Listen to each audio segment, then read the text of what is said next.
मित्रों, जय माता दी। 19 मार्च बुधवार 2025 गुरुजनों के चरणों में शीश को झुकाते हुए हम आपका मिश्रा ज्योतिष केंद्र में स्वागत करते हैं। हम आपको काशी हिंदू विश्वविद्यालय से प्रकाशित विश्व पंचांग के आधार पर सटीक जानकारी देंगे एवं शीघ्र सफलता दिलाने वाले चमत्कारी शुभ मुहूर्त की भी जानकारी देंगे। पूरी जानकारी प्राप्त करने के लिए हमारे साथ वीडियो में अंत तक बने रहिएगा। अभी तक आपने हमारा चैनल सब्सक्राइब नहीं किया है तो प्लीज वीडियो शुरू करने के पहले मिश्रा ज्योतिष केंद्र को सब्सक्राइब अवश्य कर लीजिएगा और बेल आइकन की घंटी बजा दीजिए, क्योंकि आपका एक सब्सक्राइब हमारे लिए महत्वपूर्ण है। हम आप लोग को बधाई देते हैं जिनका कि आज जन्मदिवस है।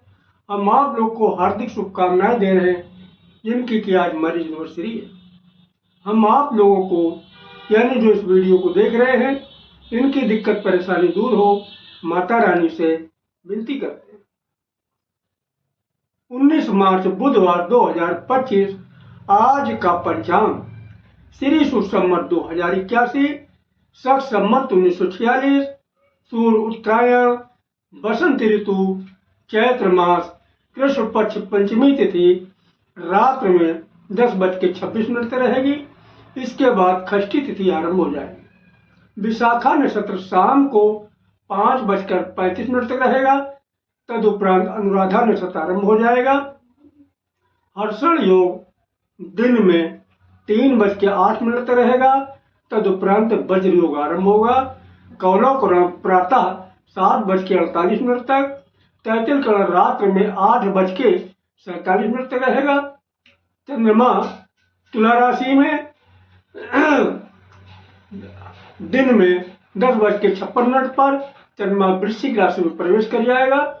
चंद्रवास पश्चिम दिशा, यानी आज पश्चिम दिशा की यात्रा आपके लिए लाभकारी साबित होगी। दिन में 10:56 पर चंद्रमा उत्तर दिशा में प्रवेश कर जाएंगे, यानी 10:56 के बाद में आपके लिए उत्तर दिशा यात्रा फायदेमंद साबित होगी। सूर्योदय प्रातः 6:01 पर होगा। सूर्यास्त शाम को 5:59 पर है। चंद्रोदय 10:38 पर होगा। दिशा सूर्य उत्तर दिशा, परिहार धनिया। आज उत्तर दिशा की यात्रा आपके लिए हानिकारक साबित हो सकती है। थोड़ा सा धनिया खाकर अगर आप यात्रा आरंभ करें तो सफलता के योग बन जाते हैं। ब्रह्म मुहूर्त का समय प्रातः 4:25 से आरंभ होगा। ब्रह्म मुहूर्त एक शुभ मुहूर्त है। इसमें जप, तप, आसन, प्राणायाम आदि किए जाते हैं। इसमें बहुत जल्दी सफलता हासिल होती है। गोधूल मुहूर्त शाम को 5:47 से आरंभ होगा और 6:11 रहेगा। गोधूल मुहूर्त में सोना और घर के अंदर झाड़ू लगाना दोनों चीजें वर्जित है। ऐसी मान्यता है कि गोधूल मुहूर्त में ये दोनों काम करने वाले के घर से लक्ष्मी रुष्ट होकर चली जाती है। राहु काल दिन में 12 बजे से 1:30 बजे तक, गुलिक काल प्रातः 10:30 बजे से 12 बजे तक एवं गंड काल प्रातः 7:30 बजे से 9 बजे तक। किसी भी शुभ काम की शुरुआत अथवा यात्रा का आरंभ राहु काल में न करें, क्योंकि जो भी कार्य राहु काल में शुरू किए जाते हैं चाहे वह कोई शुभ कार्य हो या यात्रा हो तो कदम कदम पर दिक्कत और परेशानी उठाना पड़ता है। अगर कोई शुभ कार्य आप करना चाहते हैं तो आप गुलिक काल में कार्य शुरू करें या फिर हमारे बताए गए शीघ्र सफलता दिलाने वाले चमत्कारी शुभ मुहूर्त में शुरू करते हैं तो यकीन करिएगा आपको बहुत ही जल्दी कामयाबी हासिल होगी। आज सर्वार्थ सिद्धि योग शाम को 5:35 के उत्तरार्ध में होगा, यानी शाम को 5:35 के बाद में सर्वार्थ सिद्धि योग लगेगा। सर्वार्थ सिद्धि योग भी एक शुभ मुहूर्त है। इसमें जो भी कार्य किए जाते हैं उसमें कामयाबी जरूर मिलती है। अब हम आपको शीघ्र सफलता दिलाने वाले चमत्कारी शुभ मुहूर्त की जानकारी दे रहे हैं, आप ध्यान दीजिएगा। देखिए, दिन की शुरुआत अमृत काल से हो रही है। अमृत काल का बाल शुरू हो रहा 7:36 से और 8 बजे तक चलेगा। प्रत्येक कार्य के लिए सुसमय है। युवा 8 बजे से आरंभ होकर 8:24 तक चलेगा। किसी भी कार्य के लिए शुभ अनुकूल समय है। प्रौढ़ 8:24 से आरंभ होकर 8:48 तक चलेगा। किसी भी कार्य के लिए समान शुभ समय है। वृद्ध 8:48 से आरंभ होकर 9:12 तक चलेगा। किसी भी कार्य के लिए साधारण अनुकूल समय। आगे फिर अमृत काल रिपीट किया। अमृत काल का बाल शुरू हो रहा 11:36 से 12 बजे तक चलेगा। प्रत्येक कार्य के लिए सुसमय है। आगे डायरेक्ट महेंद्र काल आ गया। महेंद्र काल का बाल शुरू हो रहा 3:36 से 3:48 तक रहेगा। किसी भी कार्य के लिए समान अनुकूल समय है। वह 3:48 से शुरू होकर 4 बजे तक चलेगा। प्रत्येक कार्य के लिए पूर्ण सफलतादायक समय है। प्रौढ़ 4 बजे से शुरू होकर 4:12 तक चलेगा। किसी भी कार्य के लिए अनुकूल समय है। वृद्ध 4:12 से शुरू होकर 4:24 तक चलेगा। प्रत्येक कार्य के लिए समान अनुकूल समय है। आगे अमृत काल रिपीट किया। अमृत काल का बाल चल रहा 4:24 से 4:48 तक चलेगा। प्रत्येक कार्य के लिए सुसमय है। युवा 4:48 से आरंभ होकर 5:12 तक चलेगा। किसी भी कार्य के लिए शुभ अनुकूल समय है। प्रौढ़ 5 बजे से शुरू होकर 5:36 तक चलेगा। किसी भी कार्य के लिए समान शुभ समय है। और वृद्ध 5:36 से आरंभ होकर 6 बजे तक चलेगा। किसी भी कार्य के लिए साधारण अनुकूल समय। ये रहे आज के दिन के शुभ मुहूर्त। अब हम आपको आज के रात के शुभ मुहूर्त की जानकारी दे रहे हैं, ध्यान दीजिएगा। रात की भी शुरुआत अमृत काल से हो रही। अमृत काल का बाल शुरू हो रहा 6:48 से 7:24 तक चलेगा। प्रत्येक कार्य के लिए शुभ समय है। युवा 7:24 से आरंभ होकर 8 बजे तक चलेगा। किसी भी कार्य के लिए शुभ अनुकूल समय है। प्रौढ़ 8 बजे से आरंभ होकर 8:36 तक चलेगा। किसी भी कार्य के लिए समान शुभ समय है। वृद्ध 6:36 से आरंभ होकर 8:36 से आरंभ होकर 9:12 तक चलेगा। किसी भी कार्य के लिए साधारण अनुकूल है। आगे महेंद्र काल रिपीट किया।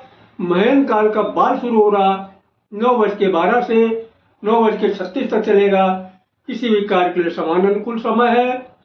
युवा 9:36 से आरंभ होकर 10 बजे तक चलेगा। प्रत्येक कार्य के लिए पूर्ण सफलतादायक समय है।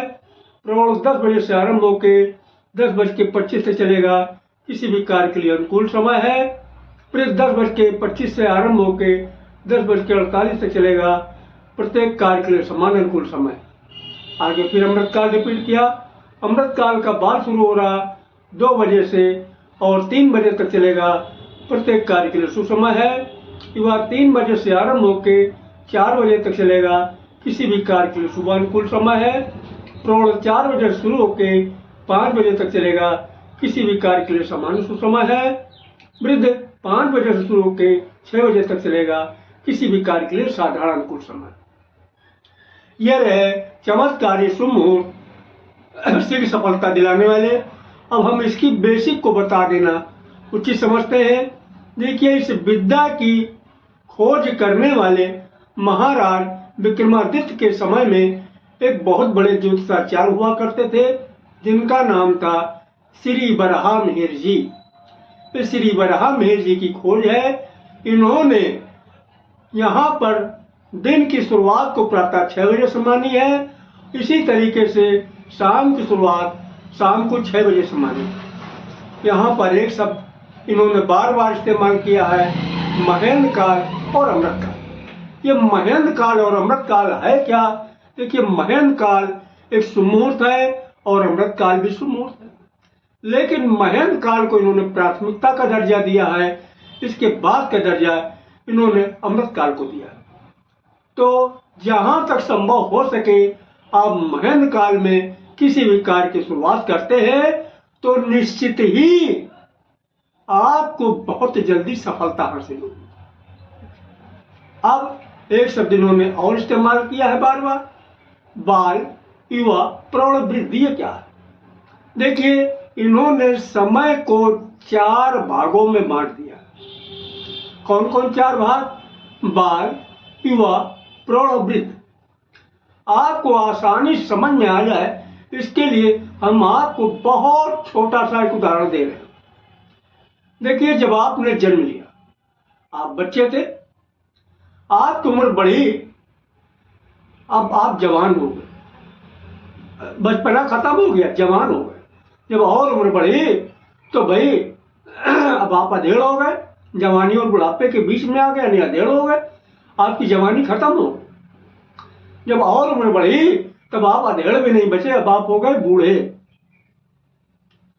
अब यहां पर इन्होंने बचपने को बाल के नाम से संबोधित किया, जवानी को युवा के नाम संबोधित किया, अधेड़ को प्रौढ़ के नाम संबोधित किया और बुढ़ापे को वृद्धि के नाम संबोधित किया।